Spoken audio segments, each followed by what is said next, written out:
Le département, premier partenaire du sport en Sarthe.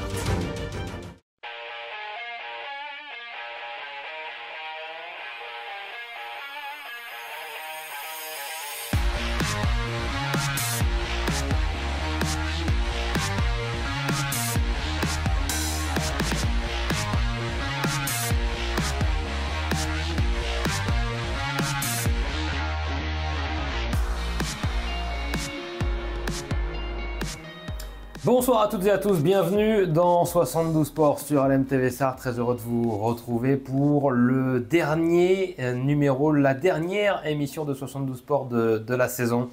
Et on est en présence de celui qui nous a accompagnés longuement cette année. Marc Moreau, bonjour. Bonjour Antoine. On va parler évidemment 24 heures du Mans, c'est l'une de vos autres spécialités, le sport automobile, en plus du foot, du basket et j'en passe. Parlons de ces 24 heures dans quelques instants, le sommaire tout de suite avec une grande partie donc sur les 24 heures du Mans, la 93e édition du double tour de l'horloge sartois qui a vu la victoire de Ferrari, donc troisième victoire consécutive pour la marque italienne. On va débriefer la course dans quelques instants. En deuxième partie, on aura Mathis Poulet, jeune pilote sartois qui rêve de participer aux 24 heures du Mans. Et puis en troisième partie d'émission, on sera avec le président du MSB. On ne parlera pas sport automobile, on parlera de basket bien évidemment, avec le bilan de la saison et les projections pour la saison suivante. On parle 24 heures, on parle sport automobile dans la première partie de 72 Sports, donc on va débriefer cette 93e édition des 24 heures du Mans. Marc, victoire de Ferrari, il fallait s'y attendre? C'était en tout cas le grand favori, ça c'est certain. Peut-être pas la numéro 83 qui, on le rappelle, est exploitée par F Corset. Alors c'est une privée qui n'a surtout que le nom, parce que F Corset c'est la famille Ferrari, donc tout ça est quand même très proche. On peut pas dire que c'est une officielle, mais bon, c'est une Ferrari plus quand même. Et donc oui, troisième victoire de rang pour le constructeur. Même si c'était les favoris, il fallait quand même le faire. La voiture était clairement meilleure que les autres, ça y a, ou en tout cas plus performante avec le système de BOP, donc de balance de performance, qui était s'il n'était pas avantageux pour Ferrari, disons qu'ils avaient quand même un petit plus. Et puis ils connaissent maintenant très bien le Mans. C'est une victoire qui est tout à fait qui est méritée quand même. On ne gagne pas le Mans par hasard. Donc non, c'était une édition un peu différente des autres, mais Ferrari marque encore un peu plus de son empreinte. Ils avaient gagné 50 ans après leur retour en 2023 et là, il laisse plus grand chose aux autres. Voilà, on en reparlera, mais la Porsche qui s'est tout juste intercalée, sinon ça faisait un nouveau triplé. Effectivement, la Porsche qui termine deuxième à 14 secondes finalement de la victoire. C'est l'une des particularités aussi de cette édition. Et c'est aussi grâce un petit peu à la balance des performances, c'est qu'on a les 6 premières places qui sont extrêmement serrées. Je crois qu'on est dans le même tour sur les 4 ou 5 premières places. Il y a les 5 premiers qui sont en 2 minutes 18, les 4 premiers en 30 secondes. Donc il y a beaucoup de critiques sur la BOP et parfois à juste titre. C'est un système qui est imparfait et qui le restera sans doute encore longtemps, voire toujours. Mais c'est quand même un système qui permet d'avoir des voitures qui se battent pendant 24 heures dans le même tour, parce que effectivement la Toyota, la 5e, la 6e et la première à plus d'un tour, mais elle a longtemps été dans le même. Ils ont souvent été 10. Il y a un safety car, un seul d'ailleurs, pendant la nuit à 3 heures du matin. Il y a 12 voitures ou 10 qui, je crois, qui sont dans le même tour. C'est quand même assez fascinant. Il ne faut pas oublier ce qu'on a pu vivre dans les 24 heures il n'y a pas si longtemps que ça, il y a même 10 ans ou même un peu moins, où quand il y avait 2 voitures à la fin dans le même tour, on disait c'était serré. On parle de l'édition de 2011 avec Peugeot qui finit à 13 secondes, on dit c'est l'édition du siècle, ils sont en 11 secondes. Et aujourd'hui, on s'est un peu habitué à ce luxe d'avoir une bataille jusqu'au bout. Donc non, c'était très serré, très serré. Une édition différente des autres en termes de spectacle, mais particulièrement disputée. La BOP, la balance de performance, c'est-à-dire c'est un levier sur lequel on peut plus ou moins modifier certains réglages de la voiture avec la puissance ou encore le poids de la voiture pour soit mettre un handicap, soit justement mettre un bonus à certaines voitures qui sont un petit peu moins performantes, en gros. En gros, c'est ça, oui. Et puis de toute façon, c'est tellement complexe que je ne vais pas mentir en disant que moi, je ne comprends pas tout. Et je souhaite bien rencontrer celui qui me dirait je comprends absolument tout à la BOP. Effectivement, ils agissent sur le poids, la puissance et l'aéro. C'est les 3 fenêtres principales sur lesquelles ils peuvent agir. Après, c'est des chiffres tellement complexes à analyser. Et tout ça, c'est pour essayer d'avoir des voitures qui sont à 2 dixièmes dans le même tour. Performance, à peu près. Mais c'est forcément imparfait parce que ça dépend de tellement de choses. Et c'est pour ça qu'il y a des critiques. Certains disent voilà, bon, ça sert à rien de gagner une course avant parce qu'on va être pénalisé par la suite. Ouais. C'est pas tout à fait ça. Il y a un petit peu de ça. Donc parce que c'est une balance qui s'ajuste en fonction des courses. Voilà, sur les 3 dernières courses à chaque fois, au moins elle est un peu faite différemment. Elle est que sur simulateur parce que le circuit est trop particulier. Mais enfin, tout ça pour dire qu'il y aura forcément, qu'elle n'est jamais, voilà, il y aura toujours des critiques et puis elle n'est jamais utile quand elle nous aide pas. Voilà, pour les constructeurs, c'est voilà, quand ça va, c'est grâce à nous. Quand ça va pas, c'est un peu la faute de la BOP. C'est la numéro 83 qui s'impose, la jaune, donc avec notamment la belle histoire de Robert Kubica, c'est lui qui termine d'ailleurs, c'est assez phénoménal. Et il termine et puis il a été absolument monstrueux sur tout l'ensemble des 24 heures. Il finit avec 69 tours, je crois, ou 59, j'ai plus chiffré, 59 ou 69 tours de suite sur le dernier relais, c'est prodigieux. Il a fait presque 200 tours sur l'ensemble des 24 heures. C'est assez énorme et puis voilà l'histoire effectivement où il devait signer avec Ferrari, il était tout proche, il a cet accident de rallye qui l'handicape encore aujourd'hui d'ailleurs. Ouais. Il a failli perdre sa main. Exactement, oui, et qui est encore en partie handicapé sur son bras droit, il me semble. Donc c'est forcément une belle histoire à raconter. Après, je ne sais pas s'il reviendra au Mans. Il avait dit si je gagne les 24 heures, je retourne au rallye. Il a dit hier qu'il avait plutôt tendance à tenir ses promesses. Donc, mais bon, là, une fois qu'on a gagné le Mans, en endurance, on ne peut pas faire beaucoup plus ou le regagner une deuxième fois. Puis il y a la belle histoire de Robert Kubica, évidemment, et puis la très belle de Guy Feillet, qui est un morceau de cœur, qui est très attaché à cette ville, qui a passé 5 ans. Il répète souvent qu'il a passé son permis ici. Il a été formé à la FFSA.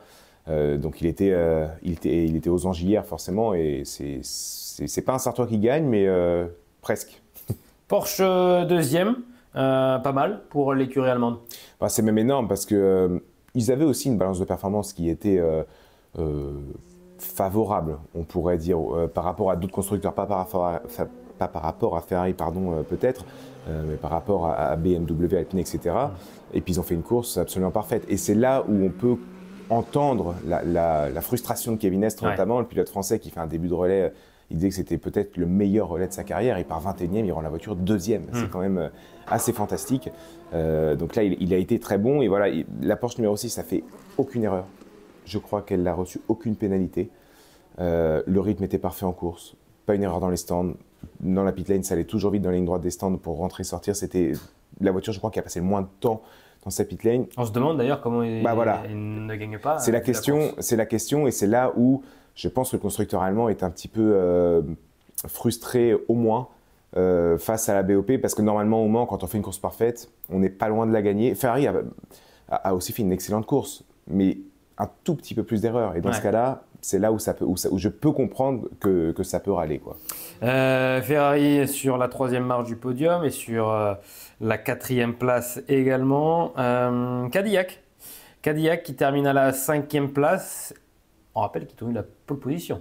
Et ils sont partis, même les deux Cadillac officiels. Enfin, en tout cas, avec le team Jota. Deuxième sur la ligne. Deuxième sur la ligne, mais bon, il n'était pas surpris de rapidement reculer. Il l'avait dit, c'était une voiture qui est excellente sur un tour, notamment dans les virages Porsche.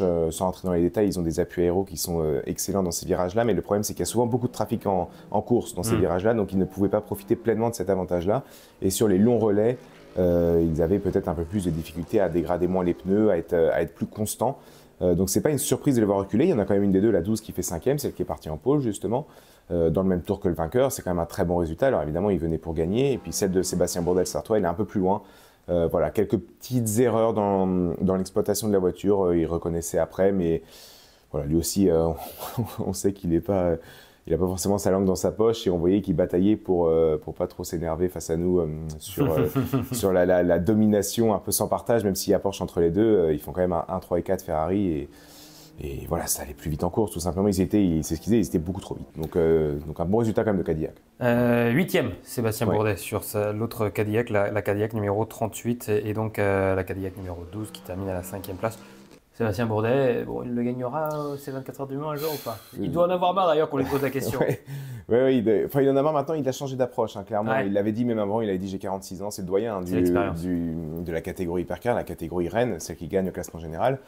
C'est selon moi, je pense, il est dans les 3 meilleurs pilotes d'endurance au monde encore aujourd'hui, dans la capacité à rendre une voiture propre, pas abîmée et à faire des longs relais constants et efficaces.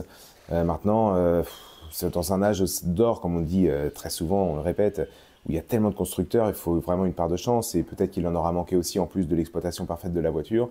Est-ce qu'il les gagnera? Moi, je n'ai pas la réponse. Je pense que ça va être compliqué parce que forcément, le temps va passer. Après, j'espère qu'il sera aussi là l'année prochaine. Et puis, s'il est en catégorie hypercar, il aura forcément une voiture assez performante. Pourquoi pas? C'est pas pour cette année. Et puis, il y a peut-être moins de regrets que sur ces 3 deuxièmes places. C'est-à-dire que là, je pense qu'il a très vite compris qu'il ne jouait pas la gagne. Ouais. Toyota 6e. Décevant? Oui, c'est décevant. Là, c'est décevant pour plusieurs raisons. La première, c'est déjà, il y a eu des erreurs en course d'exploitation et il y a la numéro 8 dont le pneu éclate ou en tout cas l'écrou sort ou il y a eu une erreur dans les stands. Ça n'arrive pas avec Toyota normalement. Donc c'est vrai qu'on est devenu très exigeant avec eux parce que c'est un peu le constructeur japonais, il est extrêmement rigoureux. C'est ce qui fait sa philosophie. Et puis là, il y a eu un accrochage dès le début avec la numéro 7, celle qui avait la belle livrée rouge en hommage aux 40 ans de la marque au Mans, enfin en tout cas en endurance. Elle a été abîmée dès le début. Il y a ce pneu cette roue même qui éclate. Donc c'est forcément décevant, ils n'ont pas tout bien fait. Après, eux aussi savaient que ça allait être très difficile de jouer devant.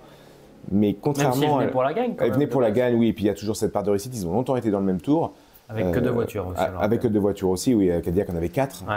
Même si on a les deux privés, on peut dire ça, mais les autres aussi sont exploités. Enfin bref, il y a 2 Cadillac qui ont abandonné sur des problèmes mécaniques. Donc oui, Toyota, c'est décevant. Et puis il y a un peu moins de regrets que l'année dernière. L'année dernière, ou celle d'avant, enfin en tout cas sur les 2 dernières années, ils n'avaient pas fait d'erreur, un peu comme Porsche cette année. Donc là, on peut se dire, qu'est-ce qui s'est passé, quoi? Où est-ce qu'on a perdu les 15-20 secondes qui nous font arriver 2e ou 3e? Là, cette année, honnêtement, avant le safety car, j'y croyais, parce qu'ils étaient dans le même tour, je me disais, ils gèrent, ils sont en train de maîtriser leur sujet complètement. Et puis après, il y a eu ces petites erreurs, et puis ils n'arrivaient pas forcément à accrocher la tête. Donc c'est vraiment très décevant pour eux. J'espère qu'ils vont rester parce que c'est une équipe qui mérite sa victoire au milieu d'une concurrence acérée parce que c'est ce qui leur manque très clairement. Ils ont gagné 5 fois le Mans, il faut les gagner. C'est énorme ce qu'ils ont fait. Ils étaient un petit peu seuls. Il y avait Alpine qui était à peine une LMP1 ou une hypercar à l'époque. Bon, ils le reconnaissent eux-mêmes. Il leur manque cette victoire au milieu de tous ces concurrents. Ils sont passés à 1 minute 30 en 2016 quand la voiture s'arrête contre Porsche. Mais voilà, il leur manque celle-ci. J'espère qu'ils l'auront. Sincèrement, c'est pas un parti pris. C'est simplement le WEC serait pas ce qu'il est aujourd'hui. Le championnat du monde d'endurance serait loin de ce qu'il est aujourd'hui si Toyota n'était pas resté dans les années un peu creuses. Donc, il le mériterait. Passons au bilan des constructeurs français. Alpine, 10e et 11e, ce qui n'est pas forcément très reluisant si on regarde le classement, mais c'est toujours devant son adversaire français Peugeot. Oui, c'est ça. À la différence que pour Peugeot, on ne s'attendait pas à mieux. C'est déjà même pas si mal qu'ils aient terminé. Après, la grosse déception, elle est quand même pour Alpine, parce que le début de saison était excellent, il était très bon. Il y avait 2 podiums, il y avait une voiture qui était performante, des pilotes qui s'entendaient bien, une équipe qui fonctionnait bien, des stratégies qui fonctionnaient. On l'a vu à Spa aussi, où ils font un coup à la fin en remplissant que la moitié du réservoir pour être plus léger. Enfin bref, ils prenaient les bonnes décisions. Là, ils n'ont pas existé. Je ne les ai jamais vus Alpine vraiment à l'avant. Il y a eu un tête-à-queue le matin à Mulsanne pour Jules Gounon. On n'a pas senti vraiment qu'ils pouvaient faire mieux. Et c'est que leur deuxième 24 heures et c'est surtout les premières qu'ils terminent au Mans. Parce que l'année dernière, il y avait double casse-moteur avant la tombée de la nuit. Donc ils ont appris certainement plein de choses. À part Ferrari, je ne peux pas me souvenir d'un constructeur qui arrive et qui gagne après 3 courses. Donc il faut aussi remettre les choses en l'état. Alpine, c'est ça doit être du coup sa 12e course. Voilà, il y a déjà 3 podiums ailleurs en championnat du monde d'endurance, qui n'ont évidemment pas du tout la même valeur qu'au Mans. J'espère que le programme va continuer. Il a été prolongé jusqu'en 2032, la réglementation hypercar, donc il y a encore le temps. Je ne suis pas forcément inquiet pour eux, mais je m'attendais à mieux sur cette édition. Êtes-vous inquiet en revanche, Marc, pour Peugeot? C'est dur. Oui, c'est dur pour Peugeot, là. Ça fait peine à voir. Et ce n'est pas du tout méchant ce que je dis. Ça fait peine à voir parce qu'ils ont une équipe qui est excellente, vraiment. On ne peut pas dire grand-chose sur les pilotes. Alors Paul Di Resta, il sort au tout début avec ce capot arrière qui s'envole, mais il l'a fait propre. Il y avait juste à le reclipser, entre guillemets. Mais ils ont mis 30 secondes à le remettre, ça va très vite. Ils n'ont pas fait tellement d'erreurs dans les stands. Alors évidemment, trop pour gagner ou pour jouer devant, mais c'est surtout la voiture qui n'est pas assez performante. Alors il y a évidemment une BOP qui, pour le coup, là, était plutôt défavorable par rapport à ce que les autres voitures ont eu. Mais il y a quand même...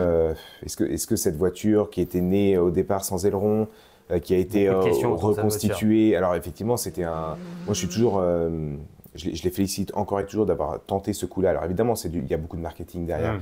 On a parlé beaucoup de cette Peugeot sans aileron, donc de ce côté-là, c'est réussi d'un point de vue communication.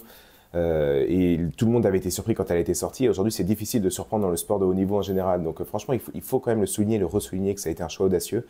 Maintenant, ils ont essayé qui n'a pas fonctionné. Et aujourd'hui, malgré le fait qu'ils aient remodifié à 80% la voiture l'année dernière, en mettant ces fameux ailerons, mais c'est pas finalement la chose qui change le plus, c'est aussi la taille des pneus. Les 4 sont les mêmes maintenant, c'était pas le cas avant. Eux disent qu'ils ont été floués ou floutés, je sais plus comment on dit, mais par le règlement, parce qu'au début ils avaient imposé une certaine taille de pneus, et puis ensuite plus. Et puis la réalité, c'est que la voiture, elle a jamais fonctionné. Ouais. Elle a jamais été assez rapide pour suivre le peloton de tête. Et ils savaient bien avant cette édition-là que ça allait être très compliqué. Alors ils se murmurent le projet d'une troisième voiture, celle-ci repartie de zéro. C'est pour l'instant que des bruits couloirs, mais finalement, c'est un championnat qui fonctionne parce qu'il y a pas une réduction, mais une maîtrise des coûts. Là, s'ils en sont à leur troisième voiture, à un moment, peut-être que là-haut, à Stellantis, le patron va changer. Il va dire, bon, on arrête les frais, quoi. C'est ce qui m'inquiète. Surtout pour les résultats qui... Il y a quoi ? Je crois qu'il y a un podium à Monza en 2024, il me semble. C'est tout. Un podium au Qatar, mais l'année dernière, mais qui est annulé parce que la voiture a eu une panne d'essence dans le dernier tour, donc elle n'a pas pu rejoindre le parc fermé. C'est beaucoup trop peu. Et l'ambiance n'était pas forcément à la fête. Alors, Loïc Duval gardait un peu cette énergie-là. Le pilote français, Jean-Éric Vergne, il était abattu presque. Franchement, c'était dur. C'était dur à voir parce qu'il mérite mieux. Aston Martin a-t-il réussi son retour en catégorie Rennes ? Oui, complètement. Franchement, finir avec les deux voitures dès la première, encore une fois, on se met hors Ferrari qui a gagné dès son retour avec en plus une nouvelle voiture complètement, sans rentrer dans les détails. Ferrari, c'était une LMH donc construite de presque de zéro. Les LMDH qui peuvent rouler en Europe et aux États-Unis ont une base un peu similaire, donc c'est peut-être un peu moins difficile d'apprendre la voiture. Je ne dis pas que c'est facile, mais c'est peut-être un peu moins difficile. Eux ont terminé, c'était leur objectif, ils l'avaient dit dès le début. En plus, je crois alors il y en a une qui est assez loin, mais il y en a une des deux qui a longtemps été 13 et 15. 13 et 15, 4 tours. 4 tours il y a 10 ans, c'est pas 13e. Ouais. Hein. Donc non, franchement, c'est au-delà du fait qu'elle soit magnifique, qu'elle fasse un bruit magnifique, etc. Leur objectif était de finir, ils l'ont fait. J'ai pas souvenir à part une crevaison lente au tout début de course pour une des deux voitures, j'ai pas souvenir d'un problème mécanique, aucun. Ils sont pas rentrés dans les stands, ils sont pas rentrés dans le stand. Adam Carter, qui est le responsable endurance d'Aston Martin, a dit qu'il était très content, très ravi de ce qui s'était passé, qu'ils allaient revenir l'année prochaine avec d'autres objectifs parce qu'il reste évidemment 4 courses au championnat du monde. Ça va leur permettre de gagner encore de l'expérience. Il en restera 3 encore avant Le Mans l'année prochaine, donc ça fait 7 courses. Ils vont apprendre, ils vont progresser. Ça va peut-être être encore un peu juste l'année prochaine, mais c'est une voiture qui, visiblement, elle est plutôt bien née. Ils avaient une BOP, là pour le coup... très favorable. Avec ce V12 et elle est différente aussi. Pas une hybride. C'était la seule hypercar qui n'est pas une hybride. C'est la seule hypercar qui n'est pas une hybride et ça va beaucoup les aider, je pense, dans la compréhension de la voiture. Le système hybride, c'est un système très complexe à aborder, à appréhender. Eux ne l'ont pas. Alors il y a d'autres questions qui se posent pour eux, hein, mais en tout cas, ils n'ont pas ça à s'occuper. Et ça, je pense que ça va les aider. Et puis la voir jouer devant, elle est quand même, encore une fois, comme pour Toyota, c'est pas un parti pris, mais il y avait un consensus un peu dans le public sur le fait que ce soit la plus belle. Ouais, franchement, elle est magnifique. Le bruit, la tronche qu'elle a. C'est Aston Martin, c'est mythique. Alors les autres aussi, bien entendu, mais j'espère qu'elle jouera dedans. BMW, compliqué la fin de course ? Ouais, là c'était très compliqué. L'année dernière aussi, hein, au Mans, ça ne devait pas sourire pour l'instant. Donc c'est le team WRT, une équipe belge qui exploite ces voitures-là, avec le soutien du constructeur. Hein. C'est pas un projet usine, mais pas loin. Là, cette année, les deux BM, les deux GT, qui abandonnent en pleine nuit sur des c'est pas la première fois, mais il y en a une qui a tapé un lapin malheureusement sur la route, donc ça a un peu tout cassé. L'autre, c'est un problème moteur. Et on s'est dit allez, ils vont se rabattre sur les hypercars, mais finalement les deux hypercars ont eu des gros problèmes d'électronique et de moteur aussi. Ils sont rentrés longtemps dans les stands. Alors je crois que les deux terminent. On a une 18e place pour la numéro 20 pour la BMW, donc du team WRT, et l'autre qui termine au milieu des LMP2 à la 32e place. Ouais, il y a une vingtaine de tours de retard. Bon, c'est évidemment pas ce qu'ils visaient. Ils ont terminé. Terminer Le Mans, c'est toujours, il faut toujours dire que c'est une performance, mais c'est évidemment pas là où ils voulaient être. Pourtant, la voiture était rapide. Hein. Pendant longtemps, ils ont été dans le même tour avec la 15 notamment. Ils ont longtemps été dans le bon tempo.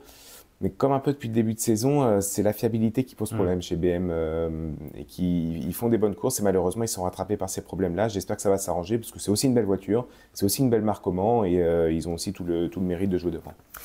En LMP2, c'est la numéro 43, l'Oreca du team Inter Europol qui s'impose. Et en LMGT, eh bien c'est Porsche sur la numéro 92 avec l'équipage de Mentey Emma qui a donc remporté les 24 heures du Mans dans sa catégorie. Marc, si vous deviez retenir une seule chose de ces 24 heures du Mans, ce serait quoi?